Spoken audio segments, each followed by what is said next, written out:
کہ جو حصہ میرے مصطفیٰ سے متصل ہے وہ کعبے سے افضل ہے، وہ عرش سے افضل ہے، وہ کرسی سے افضل ہے۔ اور اعلیٰ حضرت نے وہاں حوالے بھی پیش کیے، کہا فلاں عالم نے لکھا، فلاں عالم نے لکھا۔ اور پھر اعلیٰ حضرت کیا لکھتے ہیں؟ کہتے اب بات آ گئی شہروں کی کہ ایک مدینہ شہر ہے اور ایک مکہ المکرمہ کا شہر ہے۔ کہا بات اب میں روضہ رسول کی نہیں کر رہا، اب بات میں کعبے کی عمارت کی نہیں کر رہا، فرمایا اس کے علاوہ شہر کی بات ہے جسے عربی میں بلد اور انگلش میں سٹی کہا جاتا ہے۔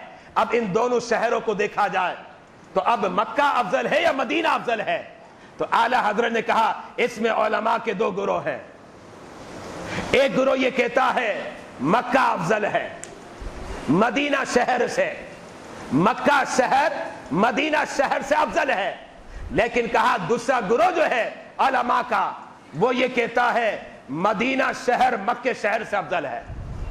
اب یہ اختلافی مسئلہ بن گیا، علماء کے دو گروہ ہیں، ایک گروہ کے مطابق شہر مکہ شہر مدینہ سے افضل ہے اور دوسرے گروہ کے مطابق شہر مدینہ شہر مکہ سے افضل ہے۔ لیکن اعلیٰ حضرت سے پوچھا آپ کیا کہتے ہیں، آپ کا کیا موقف ہے؟ کہا میرا وہ موقف ہے جو حضرت امام مالک کا موقف ہے، میرا وہ موقف ہے جو حضرت سیدنا عمر فاروق کا موقف ہے۔ لوگوں نے پوچھا ان کا کیا موقف ہے؟ وہ کہتے ہیں شہر مدینہ شہر مکہ سے افضل ہے، شہر مدینہ شہر مکہ سے افضل ہے۔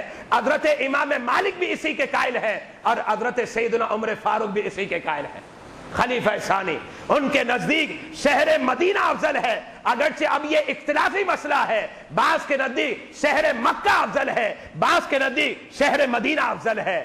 لیکن ایک اور مسئلہ بتانا چاہتا ہوں جو اعلیٰ حضرت نے لکھا۔